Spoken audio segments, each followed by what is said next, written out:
Good evening, everybody.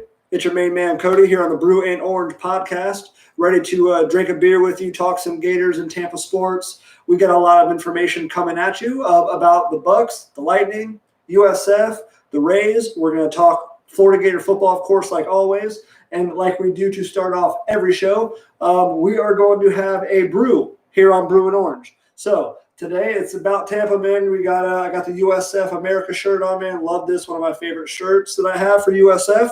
They've got a game coming up against the Citadel. We'll get more to that later. So let's have ourselves a fine Tampa craft beer here on this Wednesday evening. Lightning, game 2 of the Eastern Conference Final. We got to root them on while drinking some good old-fashioned craft beers from the Tampa Bay area. What we got for you here, this is one we've had on the show before.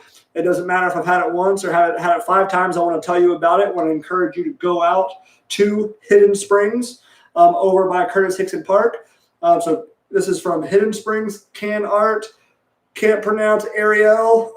Awesome can art. They're really known for that. Any can you get is going to have some sweet art on it for sure. This is Ninja Dust, double dry hop, double IPA with Eldorado and Galaxy hops. Keep cold, drink fresh, which is exactly what we're going to do. I've had this before. I rated it a 3.75. Check us out on Untapped. When you have a beer, go on there. Maybe tag me in it on Untapped. And, hey, shout me out. Toast me. Let me know what you think about the beers that I drink because there'll be a whole list there. Check them out.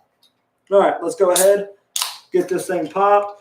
Now we got the Hidden Springs. I got the Hidden Springs cup. Chances are if I don't have a T-shirt, I'm going to have the pint glass or maybe a tulip glass, something like that. I think I have one of those from Seventh Son that's fantastic. So Hidden Springs, check them out. Take your dog for a walk down Riverwalk, get some exercise, reward yourself with a Ninja Dust. With that can art again, Ninja Dust from Hidden Springs. So let's pour this up. And if you haven't noticed, there is a new angle, and I am loving it. I don't know about you. This little computer contraption my wife has kind of just elevates the computer and makes the angle and just it's better. I think the sound's going to be better. I think the picture's a little bit better. There's an alarm. Ignore that. I don't know why I have a 7 p.m. alarm. I promise I was not napping and setting an alarm to wake up at 7 because that would be ludicrous. So cheers. Happy Wednesday. It's 7 p.m. on September 9th. I'm here with you to drink a brew, talk about some Gator sports, Tampa Bay sports. I'm pumped. There's football coming on. There was football on last week. So, again, cheers, Ninja Dust, Hidden Springs, down in downtown Tampa by Eulalie, Riverwalk, Curtis Hickson Park is right around the corner. Go grab yourself one of these and cheers. Happy Wednesday to everybody.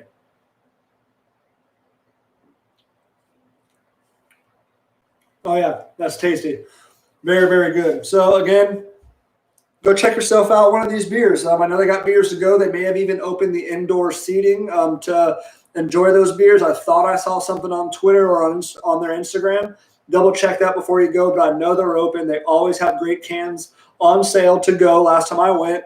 And a really cool thing about Hidden Springs is, like, one time I went, they had partnered with an out-of-state brewery who kind of dropped off a bunch of cans for distribution down here. Some awesome beers are always available. If not theirs, they have some guest cans and stuff like that. So, again, check out Hidden Springs, Ninja Dust, double dry hop, double IPA.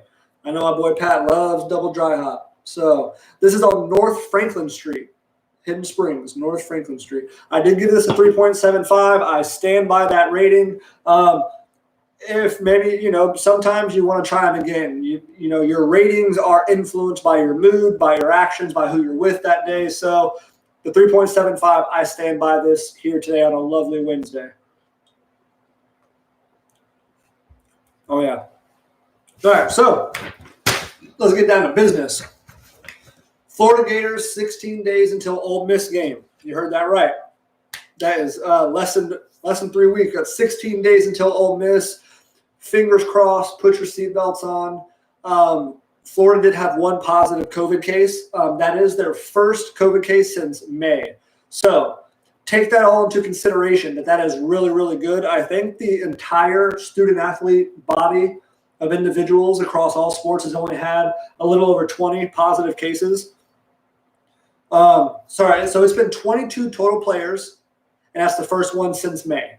So everything considered, that is not a bad number. Florida has practiced the most they're going to up until this point. They really front-loaded the practice schedule that's going to allow this one COVID case to kind of happen right into a lull that they're about to go into before game prep. So hopefully this doesn't spread out and affect a number of students. You don't want it to even affect one. We'll be praying in that individual players and our thoughts and prayers. I know all Gator fans will think that. However, this is a good thing considering 40 players were out for Tennessee last week during their scrimmage. One other school, I think it was Ole Miss, had about 20 players not at their scrimmage in their practice just due to the coronavirus and injuries. This is going well for Florida, I think, with this timetable under consideration. Looks like my wife is watching. I appreciate it. Hello, they're beautiful. So, again, we got 16 days to the game. We're going to have to buckle down, fingers crossed, seatbelts on, because it's going to take these players doing the right thing to really not let these cases get out of hand. One right now for a total of 22 since May is not bad. I think that's a good thing. So they did have a scrimmage. This is their second scrimmage. Would have been their fourth scrimmage, not counting the spring game. So they are behind in development. Mullen will let you know that. That is really how he feels very strongly about that. I don't know if that's coach speak, maybe 60-40. He thinks it's a serious thing that's going to cause some sloppiness. He did, again, express how sloppy this scrimmage was.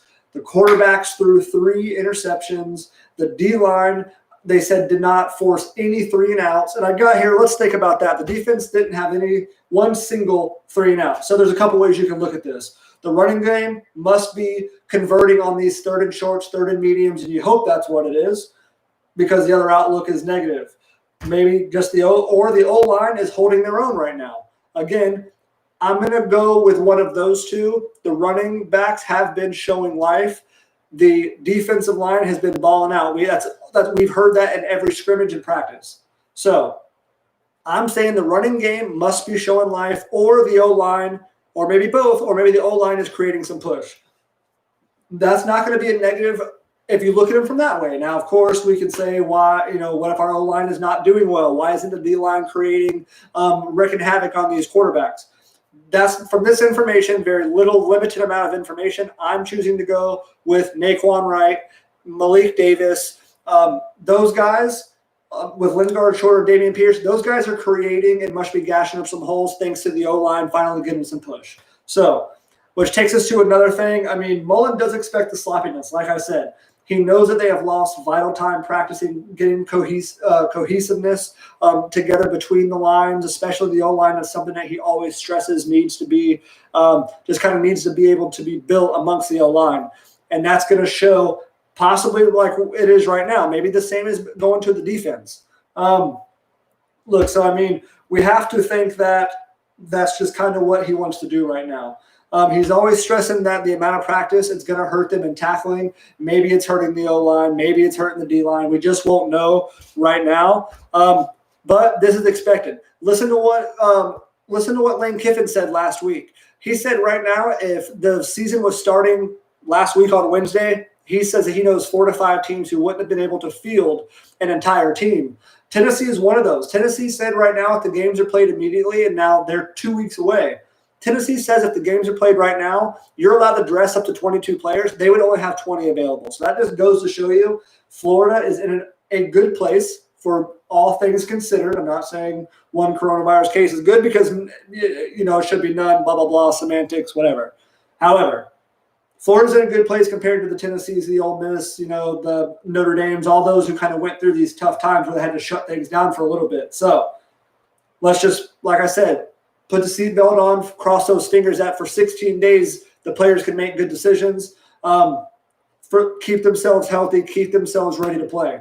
Running backs, like we made to in that point, the running backs are showing out. Naquan Wright is now getting some attention from Mullen. Him, Lingard, Pierce, Malik Davis, they're all starting to really play well. And if you keep hearing about how good the running backs are doing, that can only mean that the offensive line is playing well. That's just kind of how I take the information given. It's a little bit of information. You interpret it how you want. But we have to look at read the tea leaves here.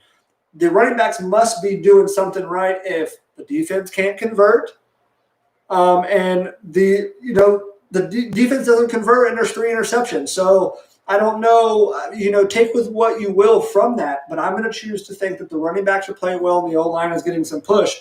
Because the O-line is not getting pushed, these running backs are not getting all the hype and talk that they're getting right now.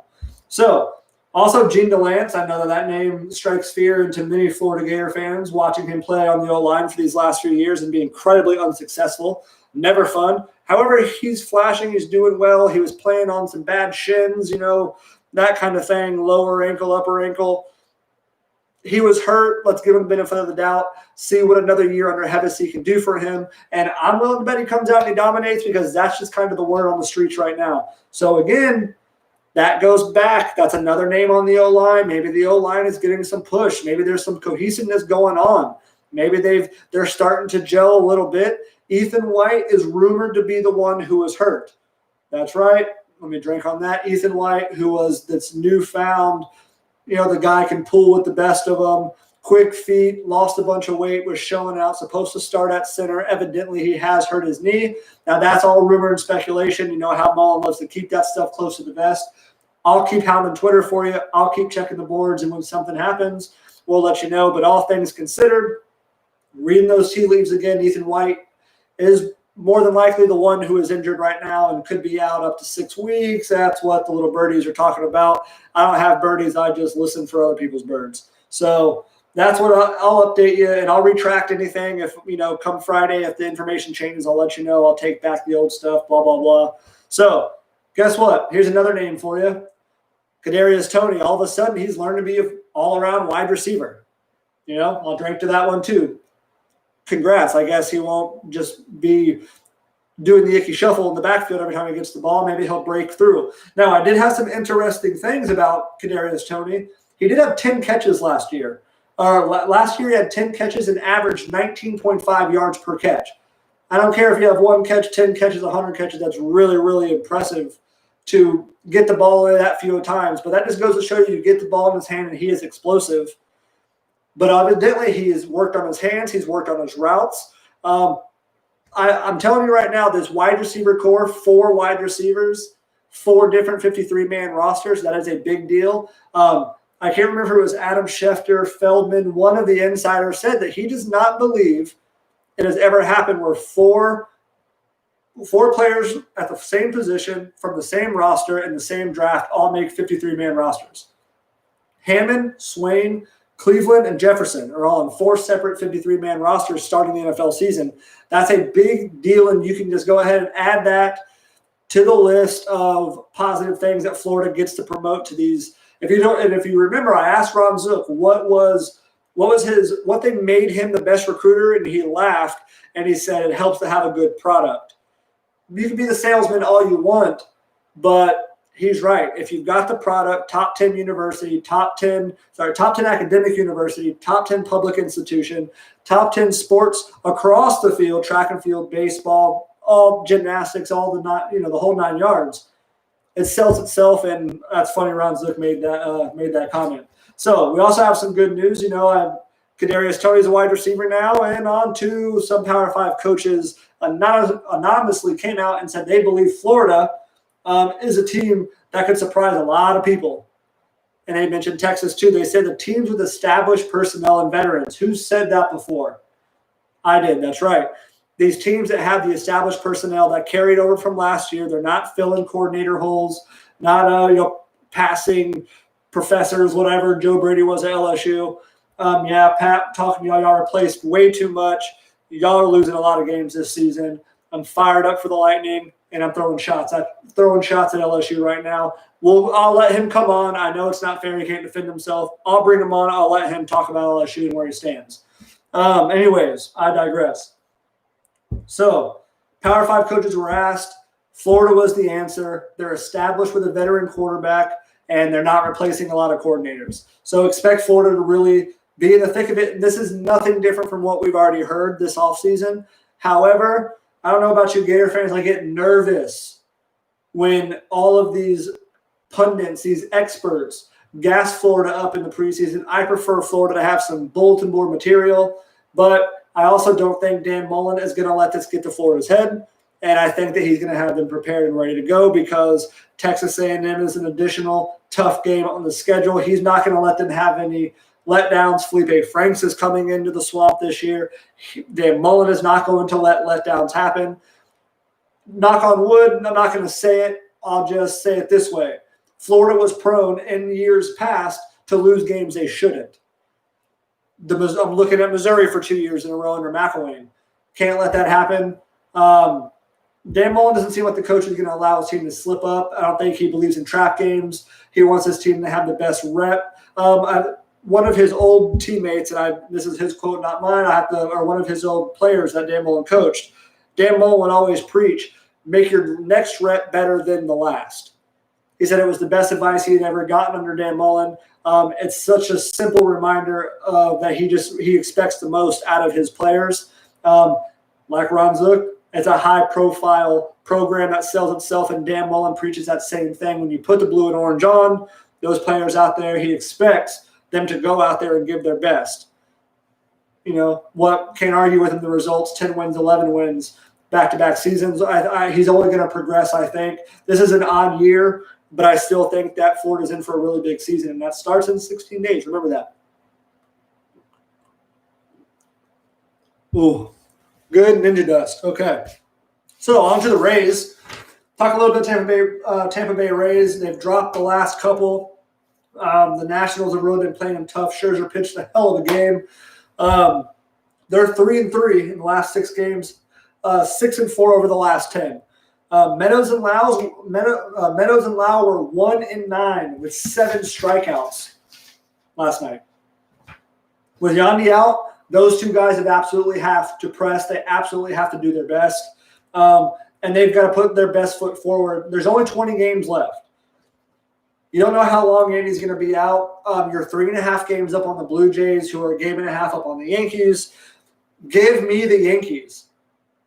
I don't want to see the Blue Jays again, and here's why. Out of 17, so the Blue Jays have 10 games left out of 17 against the Yankees. The Rays are going to be a lot better off. Like I said, I think only the Phillies possibly are the team who's at 500, kind of flirting with the line. But the Rays are 6-4 against the Blue Jays, 8-2 against the Yankees. That's not a huge difference. That's still successful, 6-4. But the way those games have been lost, and they're typically in clusters, I don't want to see the Blue Jays in the playoffs. They're too young. They're too scrappy. Give me the injured Yankees. Call me say what that will. Give me the Yankees. I don't want to see the Blue Jays because the Blue Jays are just playing the Rays way too well. I don't want to see that. They're still, the Rays are still in first place. 20 games left. They've got to buckle down. Got to get some people healthy. Who I think there's a few people coming back right now. Yarborough, he pitched. He came back. He's doing well. Oliver Drake threw a bullpen. He's coming back. So they're going to start to get healthy, but you need the offense to pick up. And they seem to sputter sometimes. I bet you if you look at their schedule, they rip off 6, 7, 8 wins, drop 3 out of the next 5, rebound. It's kind of, so I think they're going to get, they're going to get back to their winning ways here eventually. And they've got the easy schedule to do it. That's the thing. The Rays have just got to capitalize on this schedule they've been given. Lightning, game 2 tonight, 8 o'clock. That's why we did a little bit of an early podcast tonight because I want to be dinner eating, sitting in front of the TV, ready to watch the Lightning Islanders tonight at 8 p.m. So they dominated in every facet of game 1. Nearly every shot hit the net. Think about that. I think they had close to 40 shots, maybe mid-30s. The first one to miss the net or miss the goalie and not cause a rebound was late in the third period. That's really impressive if you think about it. The Lightning were 3 for 6 in power plays. During that game, we talked in the Blue Jackets that series. The Lightning were not efficient with the power play. They were not scoring during those opportunities. Well, that has changed. They were 3 for 6 against in game 1 against the Islanders. So, like most teams, when their stars are shining, they're going to win the game. Point, Hedman, Kucherov, those guys are really, and Palat as well. You can add him to the name, to that list. They're really playing well. I mean, did y'all see that Kucherov deflection to Point, race down the center of the ice, get the pass from Point, boom, 5-hole goal. Unbelievable. NBC Sports, they had a really awesome breakdown of that play. The creativity to do that in live time is incredibly impressive. If they're doing that, Point and Kucherov working together to put goals in the back of the net, hooking each themselves up with great plays. Point had 2 goals that game. Kucherov had an assist. Hedman, I mean, this is just what they're doing. They're all kind of getting into their groove as we get further into this playoff run right now. And you feel bad for the teams in front of them. So, honestly, when the stars are shining, this team's going to win. You just need to get the best out of Cooch, Point, and Hedman. And I don't see them slowing down anytime soon. I was watching some interviews today. They are stoic. They are put together. They have a mission. You can see it in their eyes. You got to feel bad for the Islanders. I'm not making any predictions. But watch that game tonight. Look, the defense is being active in the offensive zone. You're seeing guys putting pucks in the back of the net. Obviously, there was 8 goals scored in game 1, so a lot of people were involved. And that goes for Hedman and other defensemen out there. Look, that's just kind of what they just need to – they're going to make adjustments right now. You got to have a short-term memory, and that doesn't go for the Islanders only who let up 8 goals. The Lightning got to have a short memory. Put that one behind you, time to move forward and win this series. That saying in sports goes for everyone, pitchers, quarterbacks. It could be anyone who's kind of blown an assignment, blah, blah, blah. Lightning, Islanders both need short-term memory. They need to move forward. Adjustments are going to be made. This is not Trout's first time in the playoffs. It's not Cooper's first time. This is not his first rodeo either. So I think the first couple minutes are going to be interesting as they feel each other out. Ultimately, that's going to be the deciding factor is who can counter these adjustments and who can put the pucks on net. That's what it's all about.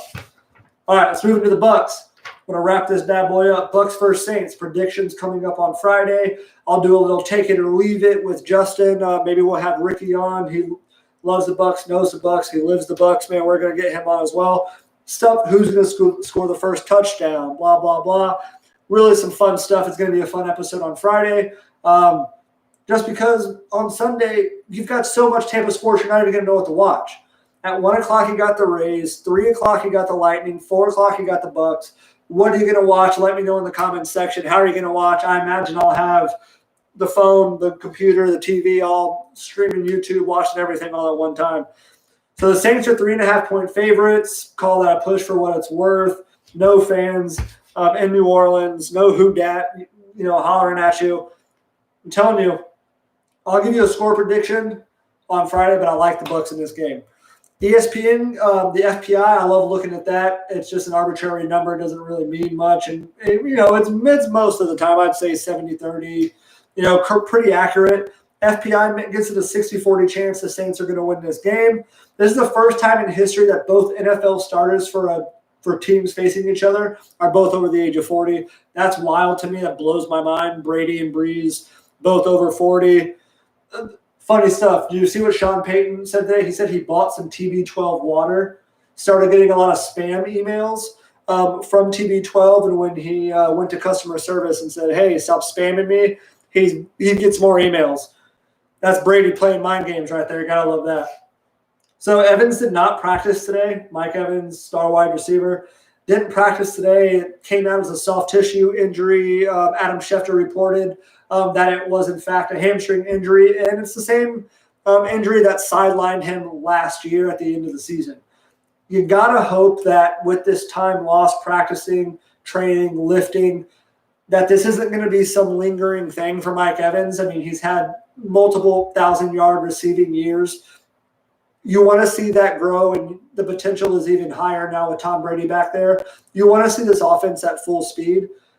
There's been no word if he's going to be out indefinitely or for an extended period of time. Hamstring injuries are bothersome. This Tampa heat and humidity, reoccurring, same leg, that kind of thing. Something to keep an eye on. However, look, like I said, on Sunday, you're going to have a lot of sports to watch. I want to hear what everyone thinks.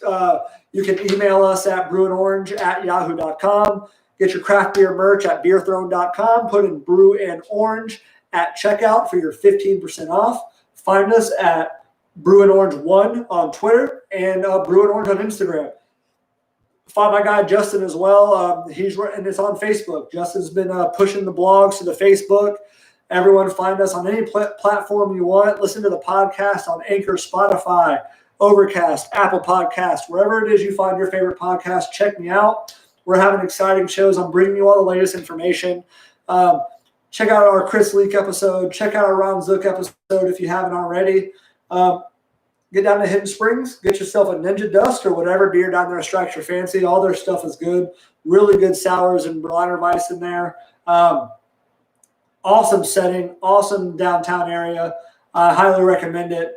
Hey, Bulls play the Citadel. Let's get another look. Go Bulls. And they're playing the Citadel on Saturday. It got moved to a primetime game. Not only did they move the game from 1 to 7, they moved it to ESPNU. So USF is going to be on TV on Saturday night at 7 o'clock on ESPNU. Hey, Nathan Bond, anybody from SB Nation for the USF Bulls, I'd love to have you on and get your perspective on this season. I'm going to have an FSU insider on. I don't know about you Gator fans, but I'm always interested to know what's happening with the rivals. We're not playing FSU this year, and they play Georgia Tech Saturday. I'd love to hear from him to see what he's got to say on the upcoming season. Cheers, everybody. It's Cody, your main man from Brew and Orange. I'm checking out right now. Cheers to everybody on this happy hump day, shortened week, coming off the long weekend. Everyone be safe, be well. Go get yourself some local craft beers. Go Bolts, go Rays, go Lightning, go Bucks, and most importantly, go Gators. Chomp chomp.